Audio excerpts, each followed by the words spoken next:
start again. Do you ever feel disappearing? Oh, hi. I didn't see you there. Sorry, I was just a bit too busy watching the hit 2016 film Sing. I'm actually just joking. Sing's one of the worst films I've seen in my entire life, and now I know what I'm gonna get bombarded with immediately. It's just a kids movie, man. Why can't you just turn your brain off and enjoy it? Just because you didn't like it doesn't mean kids won't like it. Son, why can't you just stop nitpicking everything for 5 seconds and sit down and enjoy something for once? I've heard all of this before, and I'll be sure to address it in my hip, new, upcoming presentation number 1, The Reasons Why Sing is Awful. Part 1. The story and pacing. Sing's story as a whole isn't one that's necessarily been done to death. It's fine on the surface, a guy who's dedicated his life to his business and he's in financial trouble and he's doing his best to keep it afloat with a big show that'll get everyone in town excited. But every other character's story is boring. All the main characters who aren't Buster Moon get very little in the way of character development. Writing and showing well-written characters takes time in movies, and it's no easy feat. So when screenwriters for kids' movies have to make likable characters for the widest possible audience, they have 2 routes. 1. Write extremely in-depth and slightly complicated characters that aren't too damaged so kids can identify with and like the character. A good example of this is Simba in The Lion King. Or they could go the complete opposite route and just write extremely shallow characters that don't really have character at all and completely rely on the animators to make hilarious visual gags. Sorry. Oh, what is wrong with me? Thanks for coming, Richard. Oh, my Ray! Are you alright? Just hang in there, Ray. I gotcha. I think you can take a wild guess as to which route Sing took. To me, this is Sing's greatest flaw.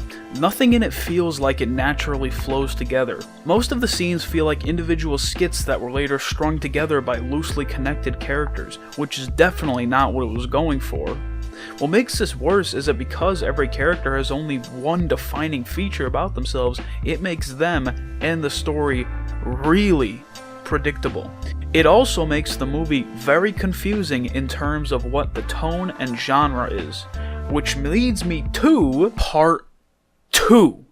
Sing is an everything movie. Sing's IMDb page lists it as an animation, comedy, and family movie, but it only really excels at one of those things, and that's being a movie for kids, or the family. Now, I'm not going to sit here and say that if you find Sing funny that you're objectively wrong, because you aren't.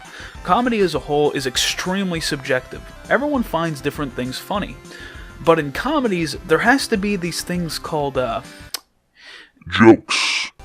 And there aren't really many of those in Sing. A joke needs a setup and a punchline, and those don't happen too often in the film.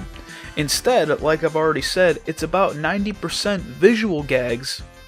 Hey, isn't it hilarious how Mikey's the tiny mouse and he bullies the monkey that's 20 times the size of him? Oh man, it's just so funny how the giraffe, he's too tall, he can't hear Buster tell me he got picked for the show. You get the idea. The point is, if Sing isn't a very good comedy, then its other minor elements should be brought to the forefront. But they aren't. The bulk of the main characters' stories include drama, action, and adventure, with Johnny not wanting to be in his dad's gang, very appropriate for a child's movie, or with Rosita who's torn between her absurdly busy family life with her kids taking center stage while she tries to be her own woman. As you may have guessed, in order for themes like that to be explored further, the movie would have to not be a kids movie, so that's out of the picture. All that's left is an hour and 45-minute mess of a loose story with shallow and boring characters that just feels lazy. Oh yeah, that brings me to my last point. Part 3. Sing is the definition of lazy. Sing as a movie wouldn't have bothered me as much if a group of people other than the animators, who pretty much did all the heavy lifting, actually cared about what they were working on. It's painfully obvious from every single piece of promotional material for this movie that the main draw for the masses was two things: the cast and the music, both of which were extremely popular and recognizable. Matthew McConaughey, Reese Witherspoon, Scarlett Johansson, Seth MacFarlane, Jesus, who did they not get for this movie? This was a pretty obvious tactic for anyone who pays attention to how movies are marketed.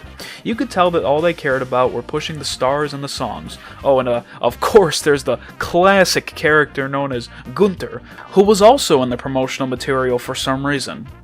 I wonder why. Got nothing in my brain. Are you okay? Oh, yes, I'm fine, thank you.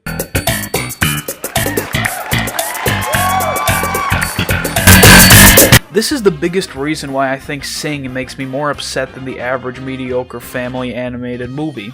It is just so lazy. But who cares? It worked on the masses anyway. My entire family loves this friggin' movie. I liked the movie because the cast was already familiar people that I already know about, and I liked that because I already knew their voices, and it was fun to see some of my favorite actors playing animals.